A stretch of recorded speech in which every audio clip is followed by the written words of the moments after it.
So thanks again for joining us today, April the 1st, which is April Fool's Day. So hopefully you didn't think this was a joke. I appreciate you taking time to join us. I'm Peter Hornberger, and I work at Penn State Abington as both a lecturer and a coordinator of the Penn State Abington Launchbox. I'll talk about those things in just a moment. So let me just give you a couple more quick housekeeping things before we get rolling with the content. Again, we're in Startup Week. We're pretty much in the middle of it now at April 1st. And thanks again for adapting and joining us on some of these virtual sessions that we have.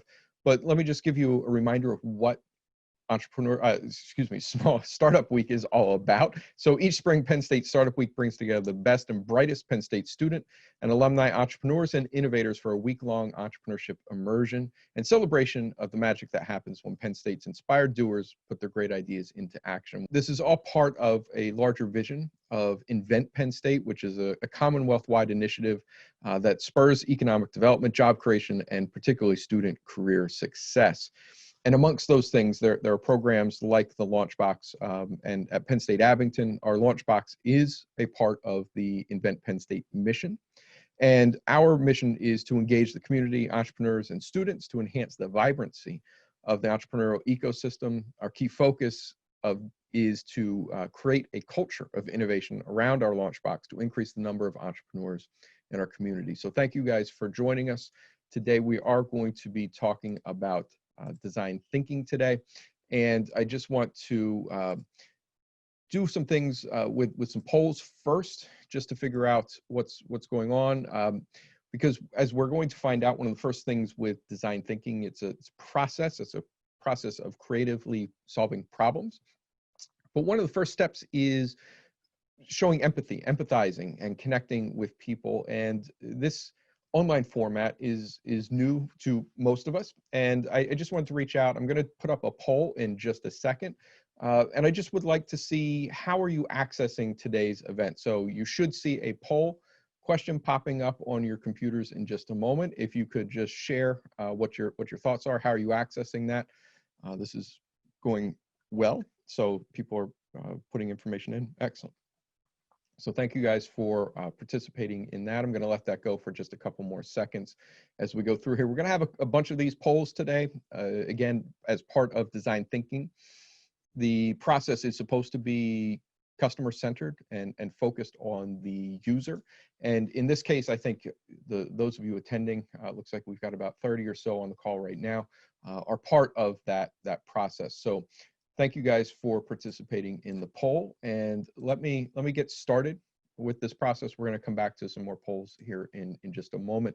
But design thinking is, as I mentioned, it's more of a process. It's not necessarily a single way to solve a problem, but it's a different way to solve a problem than I think what we traditionally work with, where we assume that we know what the problem is and we start trying to come up with solutions. Design thinking has a bit more broad way of looking at a process of solving that. And it's, I think, slightly different than what we would traditionally look at as problem solving, in that I mentioned that it is fiercely user-centered, customer-centered, and its ultimate goal, again, is still to create a solution, but it's not only focused on the user, it's also trying to be something that is technologically, economically feasible and sustainable. So there's a little bit more depth to this process than just solving a problem. It's also figuring out who really and ultimately matters in this process.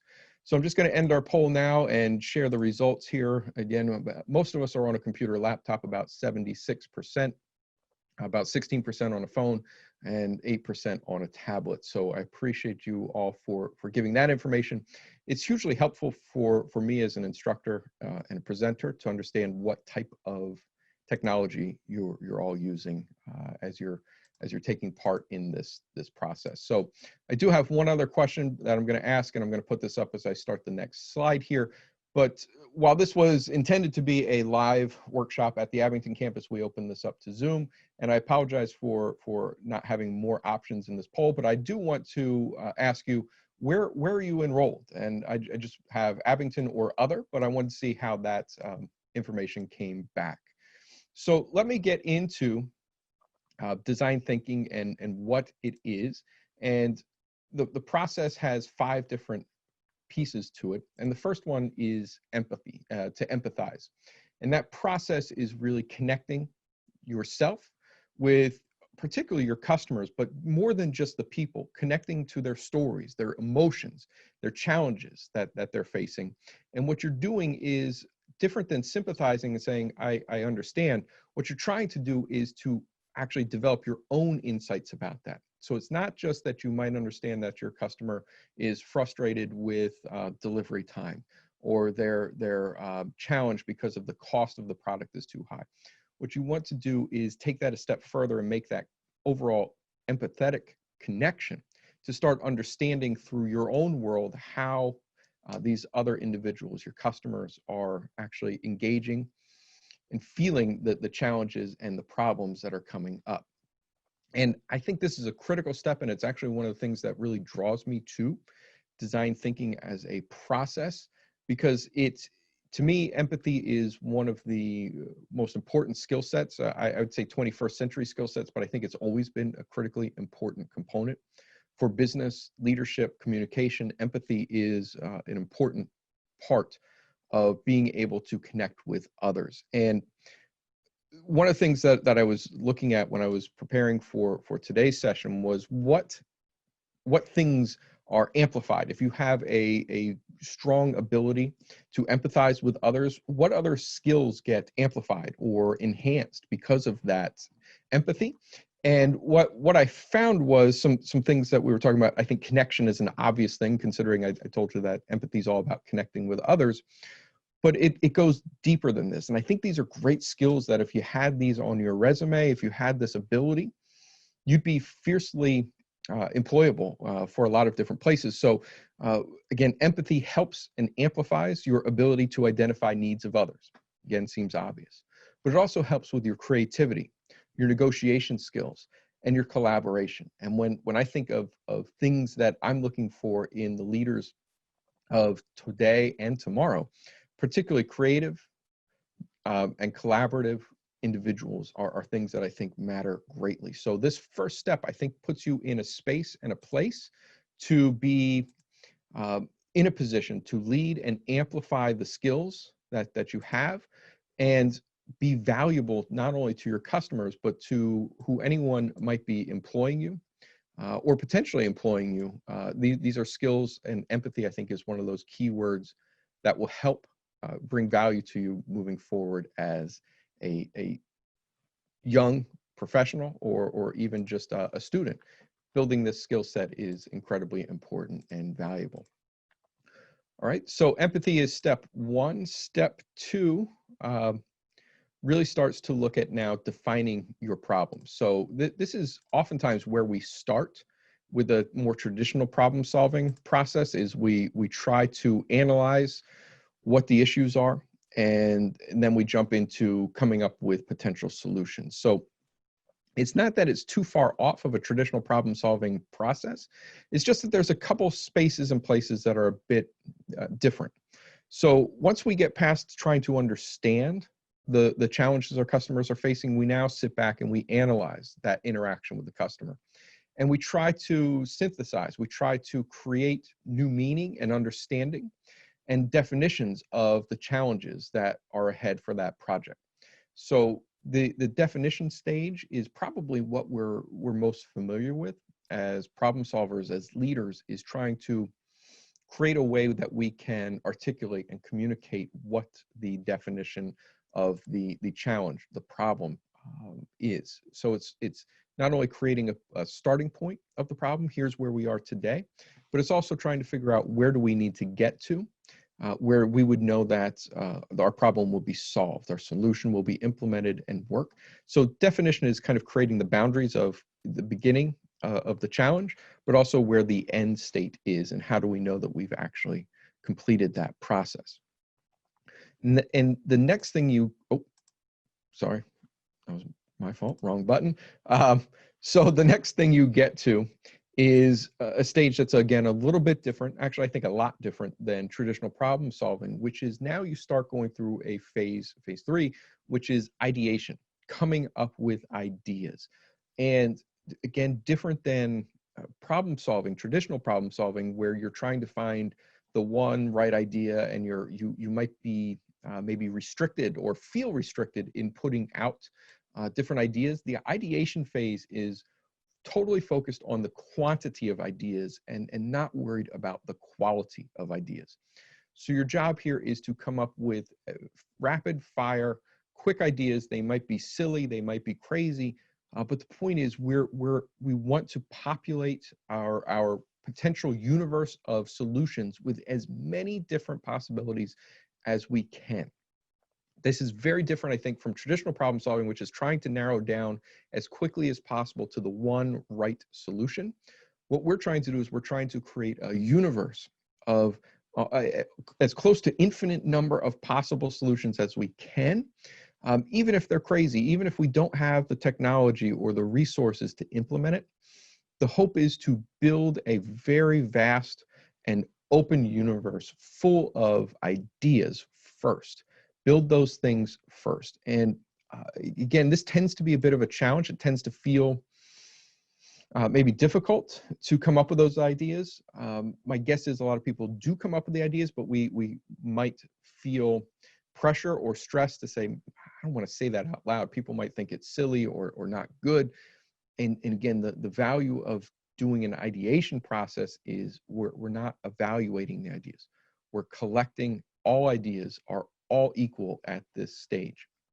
And I think that's a very different role than what we're used to in a traditional problem solving process. But you're trying to open up and expand the creative possibilities that may be out there as a way to solve a problem. All right, 2 more stages to go for this, and then we'll pause for some questions. So if you have some questions about any of the things we're talking about, drop them in the chat. I've got a couple more things we're going to talk about, 2 more stages, and we'll try to answer some questions here in a moment before we get into how is business using this today in a way to create enhanced value for their customers by understanding their problems and their challenges.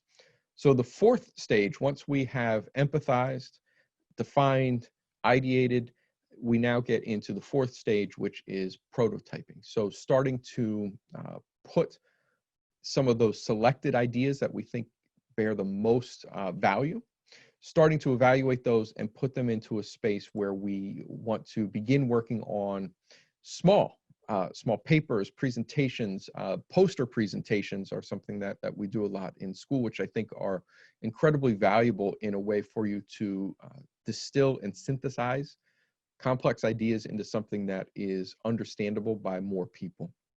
So I highly suggest you think about prototyping as, again, part of the process. And when we do things like outline papers, research papers, or we do posters for our large papers, this is all a great way to begin prototyping. It can also be building actual models like this. But what I would highly suggest is to think about how prototypes could be scaled to what's called a minimum viable product level. And this MVP is what it's typically called in some of the processes. So MVP, you might know from particularly from sports context as most valuable player. And I'm going to put up a poll here in a second. And I know we have a question, Amaris. I'm going to actually get to that in just a second. So I'm going to come over to you, but I'm going to put up a poll, and then I'm going to come over to Amaris to maybe address this question. Hang on one second. So I'm just going to put up a poll. I'm an NBA fan. I like basketball, and now there's nothing to watch. So this I thought was going to be a very interesting season. So I'm just going to put up, if you don't watch the NBA, no problem. It doesn't matter. You can still vote. It doesn't matter to me. But I'm just going to put up a poll here. Who was the most valuable player in the NBA this season? You can vote for who I think were probably the most likely, Giannis Antetokounmpo. And I hope I said that well. LeBron James or someone else. You can vote for anyone at this point. But Amaris, I'm going to come over to you real quick. Go ahead, Amaris. Okay, so one of the questions we got was, would you be able to give an example of where every step is taken in a business? Like those, like where empathy you could consider. Yeah, so I will. So I'm going to start with, just because it's most convenient for me, I'm going to start with the MVP, the prototyping, where that comes in, and hopefully I'll wrap around to a couple other spaces. We're going to look at Wawa as an example here in a moment, as a way that I think they use this really well. So I'm going to talk about them in just a moment, but let me start with how are businesses using this minimum viable product example as a way to look at this. So there was a company that was actually started by some students in a university business plan contest. The company's called Owlet, and the process was they wanted to be able to measure the pulse oximetry, which measures pulse and oxygen levels in blood. So if you've ever gone to the doctor, when they put that little clamp on your finger and then a couple seconds later it has like a little red flashing light, it's taking your pulse, it's measuring your pulse and the oxygen levels in your blood. And it's really not a big deal for you. You take this little clamp, put it on your finger, you sit still for a couple of seconds, and they get the information they need. But these gentlemen that worked on this company were identifying a problem. They were empathizing. All right, so maybe I can do this better than I thought, Amaris.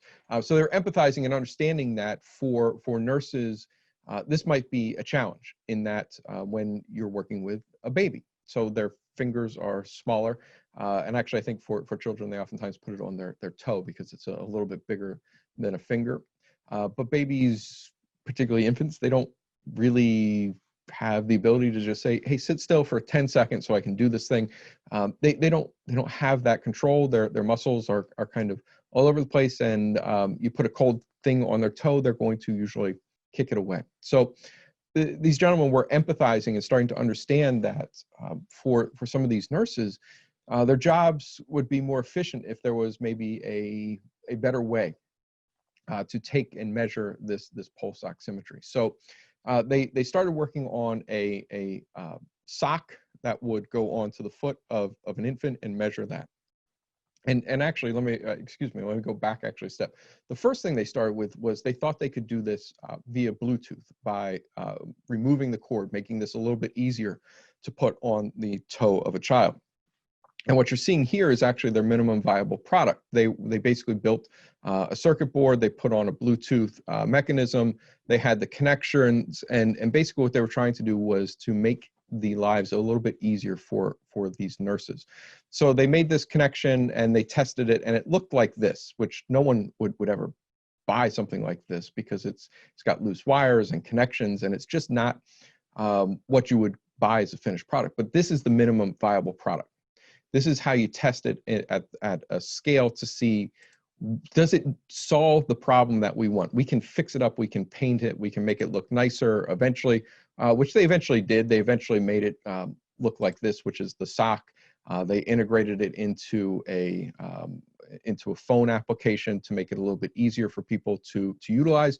And ultimately, they made this move from having this be on the foot of a child in a doctor's office. They moved it to more of a home use, largely because they found that the hospitals weren't really interested in investing in new hardware, more expensive, and ultimately maybe it saves a few minutes out of the nurse's life in collecting this information. They really didn't see this as a problem. But what they found was that particularly for new parents, they really felt a need to be able to monitor some of these pieces of information from their children. So they actually made it as a home application so that a parent could put their child to bed, put the sock on their foot, and they'd be able to check in the middle of the night to see that the child is breathing right, oxygen's flowing, things are working well. So they went from that minimum viable product to something that looked like this, based upon getting the product into the hands of users and then getting feedback to find out that nurses would never actually use this because the hospitals would have to make the purchasing decisions, and it didn't seem that that was a critical purchase for them. So when they transitioned the problem to parents, new parents, they identified new ways to make the product a finished product, and that's where this format came out. So that's a little bit about empathy and also the ideation part, right? Where people were starting to think about how might this be used, where might it be used, hospitals maybe, home use maybe, and ultimately trying to finalize and figure out where you're going to take your prototype and test, and then ultimately get it working. So thanks again for submitting to the poll. This is, I'm surprised, we'll share this results here. LeBron James came out as the top vote getter here for the MVP of the basketball season. We'll send something over to people in a moment. There is a great video if you're interested in seeing how this process is utilized more. You can go to YouTube, and there's about a 15-minute video of the presentation from Owlet that goes through and talks about how they went through the stages of empathy and minimum viable product and testing this to figure out ultimately where this product wound up on the market. So what I would suggest is if you just search Owlet here, Owlet business competition in YouTube, you're going to see a video, and I think it's a great way for you to get some information about this. It's a wonderful way that they present, and I highly encourage, particularly if students are interested in participating in things like business idea competitions, case competitions, you're really going to get a great feel of how they utilize this design thinking process to develop solutions that mattered to their customers. But also when they hit a roadblock, they were able to jump and pivot to an alternate solution so that they could keep going, that this process could keep going. So I encourage you to take a look at that. I'll see if I can find the link in a moment for you guys. I'm going to just hit the fifth and final of the stages of the process for design thinking, which is to test. And that's get your minimum viable product in the hands of users, let them pick it up, let them hold it, let them try to see if it actually does solve their problem, and get feedback from them.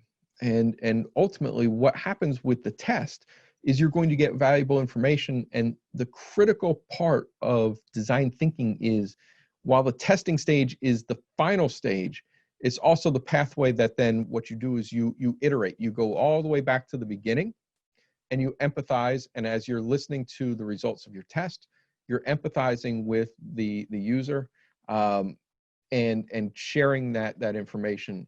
So Amaris found the link, so absolutely you can share it with the group, please, if you can. So Amaris will share to the group the link to that Owlet video. So testing is the gateway to receiving feedback. And then you go with this loop all the way back to the beginning of the process, back to empathy, and you take some of the information you're hearing from your potential customers, and you empathize again, and you start this process over and over and over again. So design thinking is a never-ending, we call it an iterative process, where it just iterates. It goes through level 1, level 2, level 3.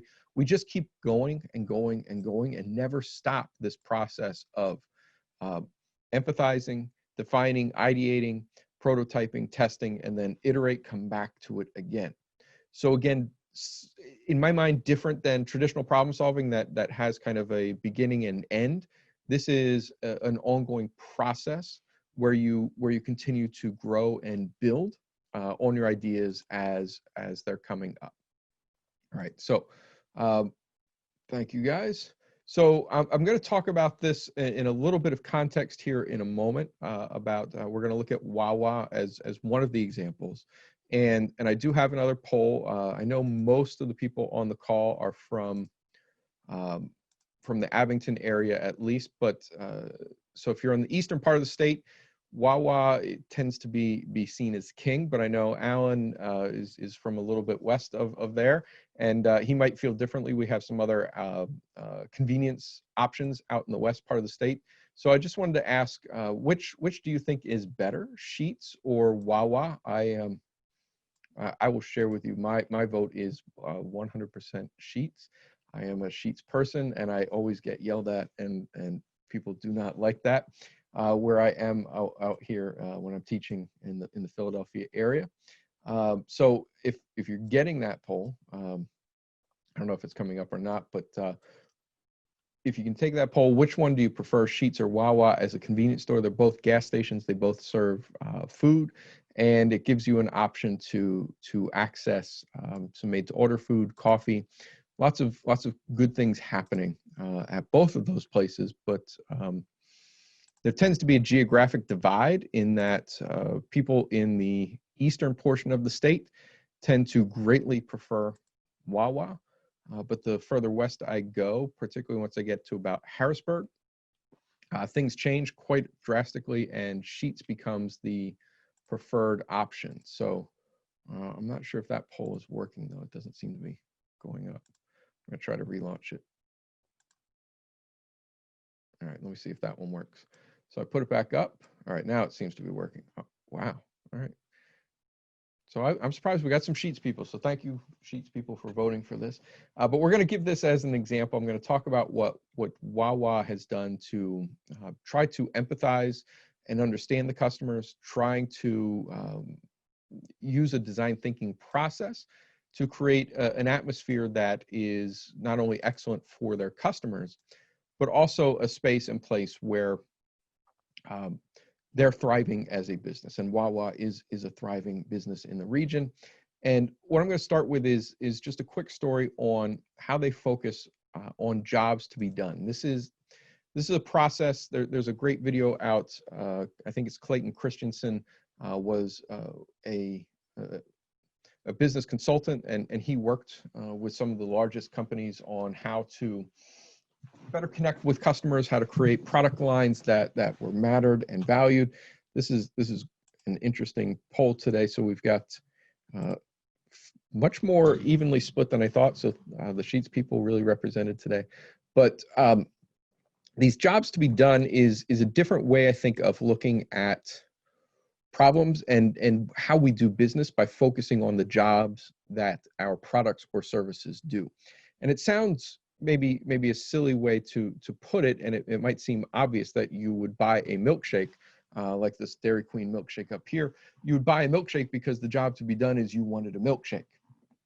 But my guess is that there's other things you could hire. And Clayton Christensen, his video, again, a good one to search for on YouTube, is he talks about jobs to be done as we can hire several different items. So if you went to Dairy Queen, you absolutely could obviously hire a milkshake. You could also hire a Blizzard. You could hire a sundae, a banana split. There's lots of things you could hire, but you didn't have to go to Dairy Queen. You might have been interested in some kind of other dessert. So you might have gotten a donut. I don't know what else there is for dessert. I'm blanking on this at the moment, but there's lots of desserts that you can go get. So the point is, jobs to be done are, we're actually selecting almost like we're interviewing potential candidates. So I could have hired a milkshake. I could have hired a sundae.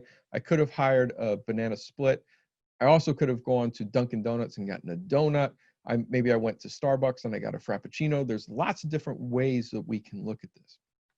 So the story of how the process of using design thinking in business happens is starting with jobs to be done. And the story goes, as Clayton Christian tells it way far better than I do, is he was working for a large company, I believe it was McDonald's, and they were asked to be brought in to enhance the amount of milkshakes to be sold. So what was happening was sales were starting to flatten out for milkshakes at McDonald's. So they brought in some consultants and said, we would like to see the milkshake sales grow. Consultants came in, they solved the problem, which is we only sell basically vanilla chocolate and strawberry milkshakes. If we give people more choices, they're going to buy more milkshakes.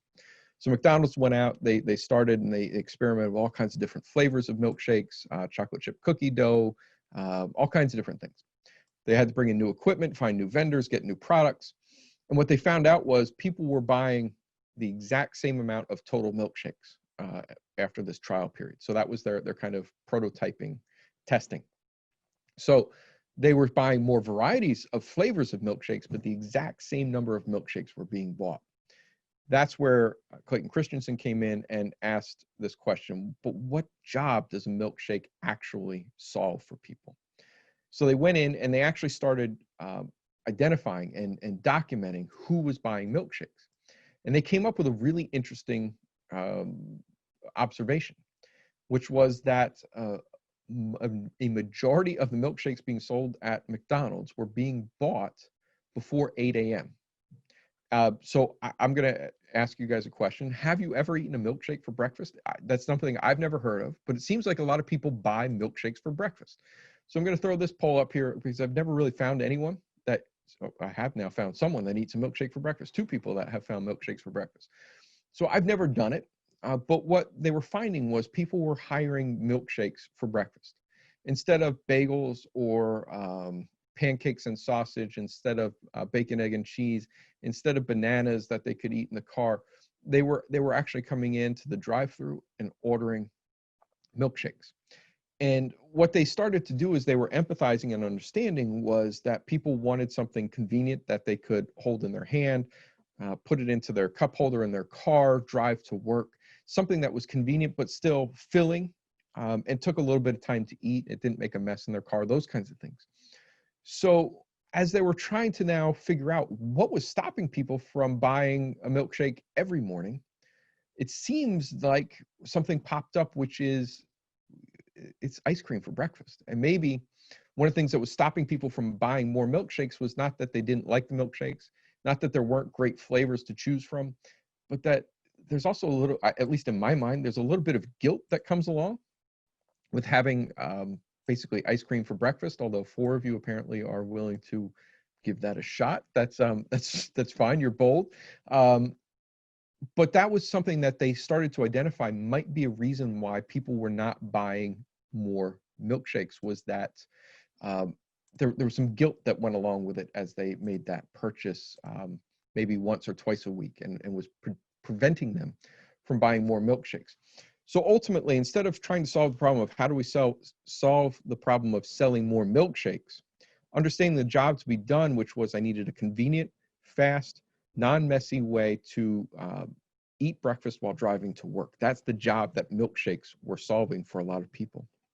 And once they figured out the barrier, the pain was, how do we have something that's convenient, fits in my hand, fits in my cup holder, I can eat it on my way to work as I'm driving, and it doesn't make a mess, but it also doesn't come along with guilt.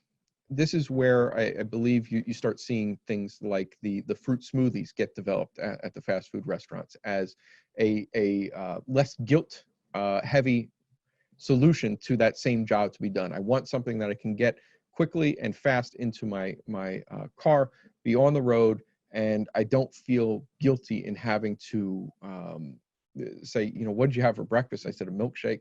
Sounds very different than what did you have for breakfast? Oh, I had a strawberry banana smoothie.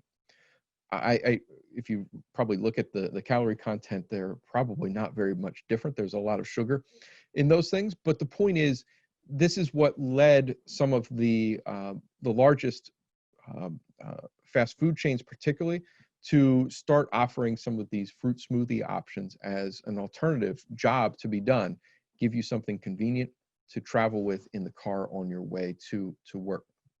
So now, as you start looking at companies like Wawa, you hopefully can start seeing that the food choices that they have, the beverage choices, the way they're laid out, the way they choose locations for their new convenience stores. I'm struggling to try to figure out, what do I call a Wawa, because they've actually tried to reposition themselves as they've started to understand their customers. They want something convenient, but gas and convenience store items like milk and eggs and those kinds of things, that's not really the thing that draws people to a Wawa. It's that they are now repositioned through this design thinking process as more of a restaurant with convenience items and gasoline attached to this restaurant. So they've switched the focus. The primary focus for Wawa's now is more on the restaurant side of things. But what I share with you as one of the things when I think about Wawa is that I believe their mind is so focused on convenience that when you look at the food items that they have, it's influencing everything. This design thinking process, this focus on jobs to be done, is influencing even the food options that they have. So one thing that if I put up a few items from Sheetz that you would see, and it's the reason why I prefer Sheetz, is that they have fried food. So if you go to a Sheetz, you can get things like, I eat a lot of fried mozzarella sticks. I'm not going to lie. I spent several years taking class at Penn State Harrisburg, and I would drive home at night and I would stop at Sheetz and I would get coffee and mozzarella sticks pretty much every night, sometimes onion rings, but they're also fried. You can't really get those things at Wawa. You can get some mozzarella sticks, but they're baked. And if you like the baked mozzarella sticks, we need to discuss. I'll take you to lunch at Sheetz and I'll show you what a nice fried mozzarella stick tastes like. It's excellent. I'm also going to recommend the tacos. I know it sounds strange. Gas station tacos, probably not something you want to do. They're excellent. They actually fried the taco shells fresh for you. It's an excellent choice. But go to Wawa and you're not going to find French fries, onion rings, mozzarella sticks, and those kinds of foods don't typically appear at your local Wawa.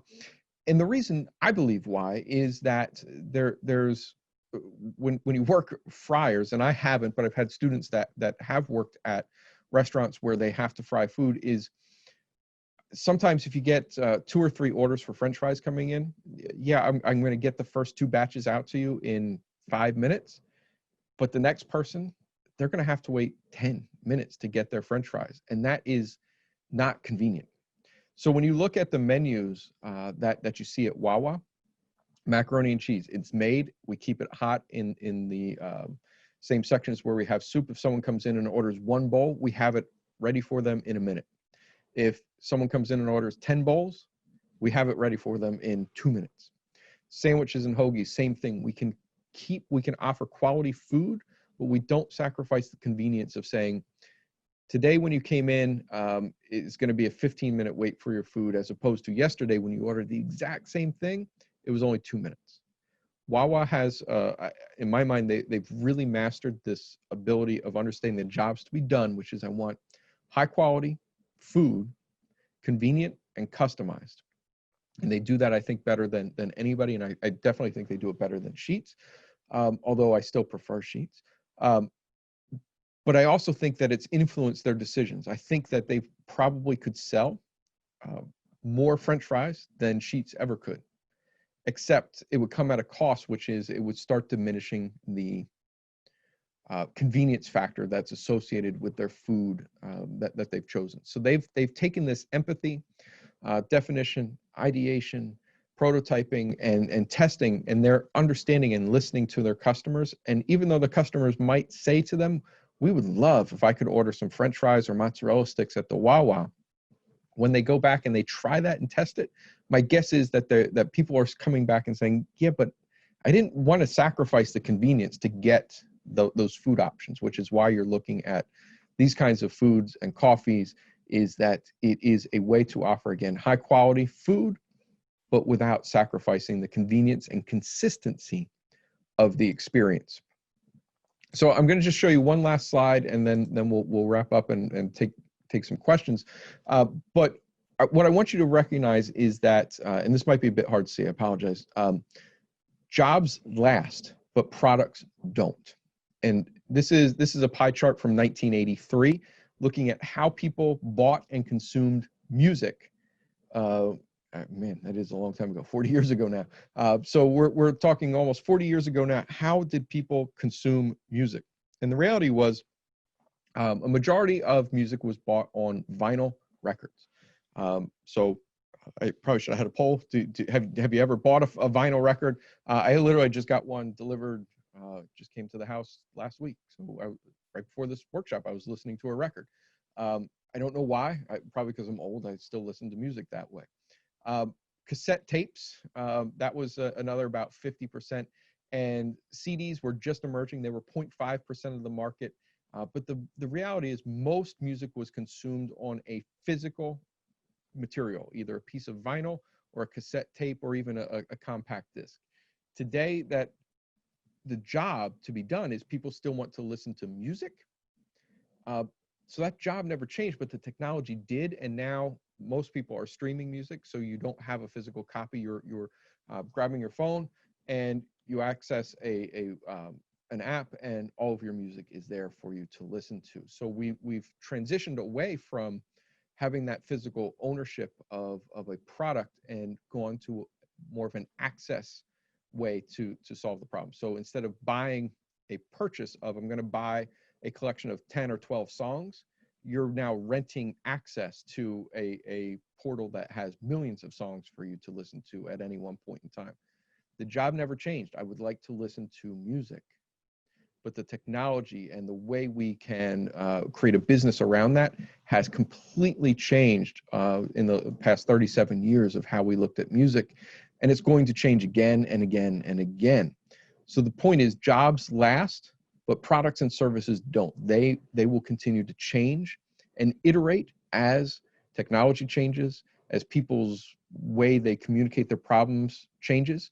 These things will continually adjust and change across the market, right? So that's basically it. And I hope I don't know that I ever really covered how does a business utilize all of those steps, but I think it's embedded in oftentimes the DNA of how organizations work, is this empathy, define, ideate, prototype, and test process.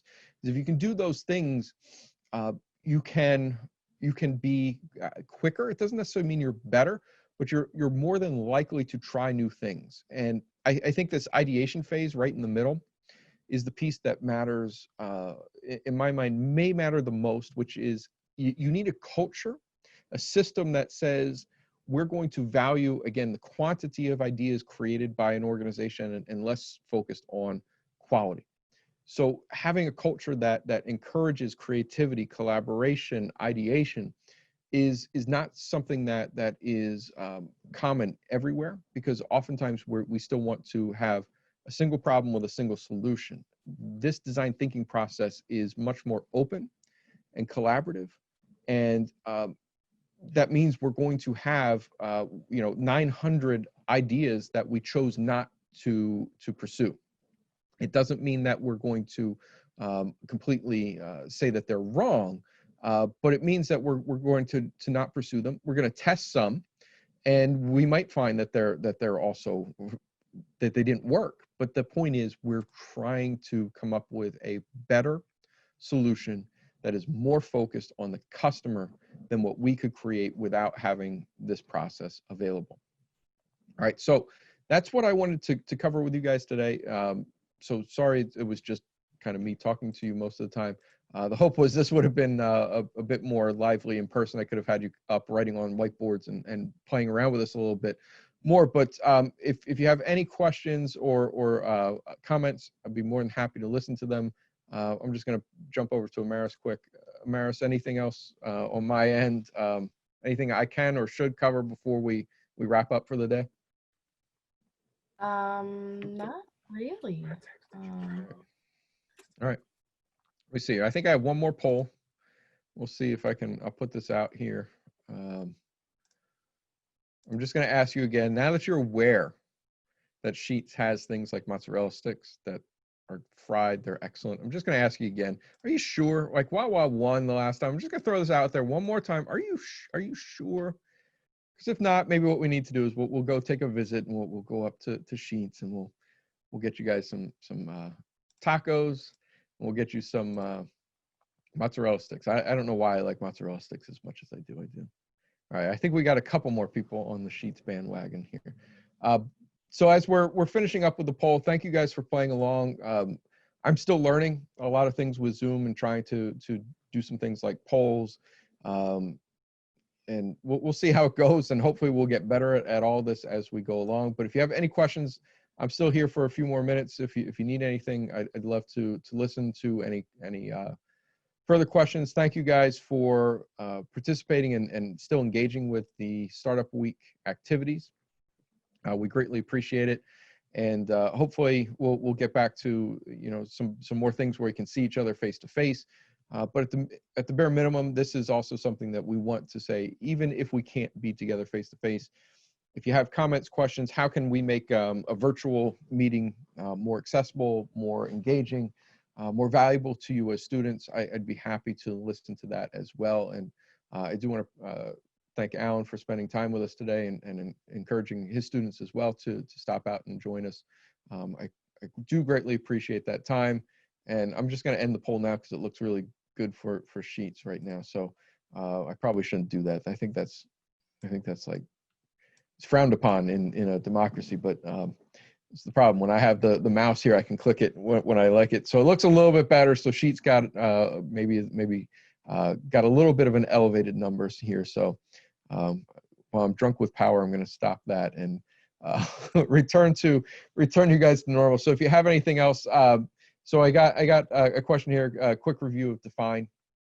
So yeah, so that's this is I think what we typically try to do as maybe a first step in traditional problem solving is we try to come up with a definition. So if you were writing a research paper, it's where you come up with your hypothesis statement. You start saying, I believe that people are would buy more milkshakes because back to the milkshake. I believe people would buy more milkshakes, but there's not enough flavor options. And maybe that's from our position, we're saying, you know, 3 flavors isn't enough. If we gave people more options, people love choice and customization. If we give people more choice, they'll be able to buy more products. So this is the process now where what we're doing as researchers, as business people, is we're looking at a phenomenon happening. People are buying products out in the world, and we're trying to make sense of that. And the defining process is I have to put words from my brain around what I am observing in the outside world. So I'm observing a problem that says we would love to sell more milkshakes.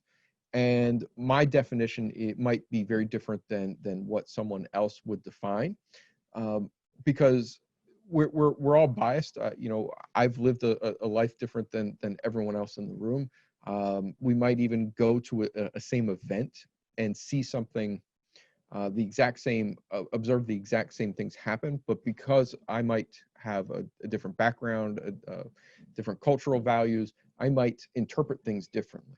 So the defining process is something that is important to do, but what's happening is we're taking the problem from our customer's world, and the process of defining moves it now into our world. We as the business or the researcher or the consultant now needs to give structure and boundary to what we're going to try to solve with our next steps of ideation and testing and prototyping, prototyping and testing. So the definition is really the transition from concept, and how we define the problem is now going to dictate how we start producing potential solutions. So this oftentimes can be a challenging process for companies, particularly there's usually not just one person making decisions on what those definitions are. And this is where I think it matters to have a good bit of diversity, not just race, gender, ethnicity, those kinds of things. I'm talking about experiences, perspectives on life. Those things I think help in this process of defining, so that you're getting all these different perspectives come into the equation, so that when you put this definition statement, you know, your hypothesis statement, your definition statement of what the problem is, that it has multiple perspectives that are coming in and creating ultimately the definition you're going to work with to now start implementing your solutions. All right, cool. Anything else? How do I determine, sorry, Jacob, I got you. How do you determine which ideas from the ideate phase are worthwhile enough to move to the prototyping phase? Again, I think this is subjective, right? So you're going to put all these ideas on the board in a bucket somewhere. You're going to start putting them everywhere. And ultimately, you're going to have conversations, you're going to have discussions. It's back to some of these skills that come out of collaboration. So creativity, negotiation, and collaboration were 3 of the skill sets that I shared with you are elevated or amplified when you have strong skills to empathize. And I think if you can use those 3 things as you're looking at this broad collection of ideas, is going to help you to select the handful of ones that might be possible to move forward. Some of them might just self-select out because you don't have the skill, the resources to produce that solution.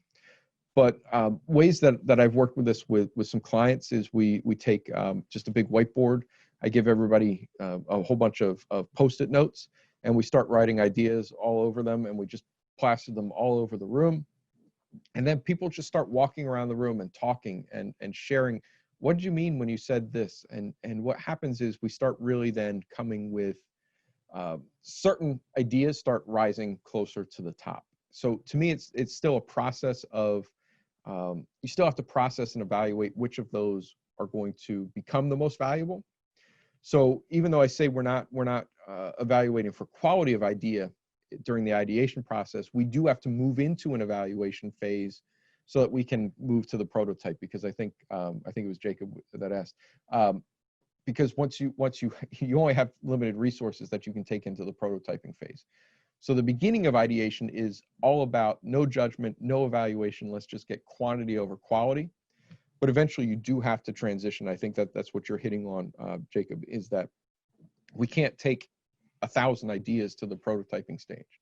We do have to eventually move into that process of evaluating which ones are the most likely for us to pursue moving forward. So I think you're on that, and there's a bunch of different ways that you can, again, processes that you can evaluate and narrow down those ideas.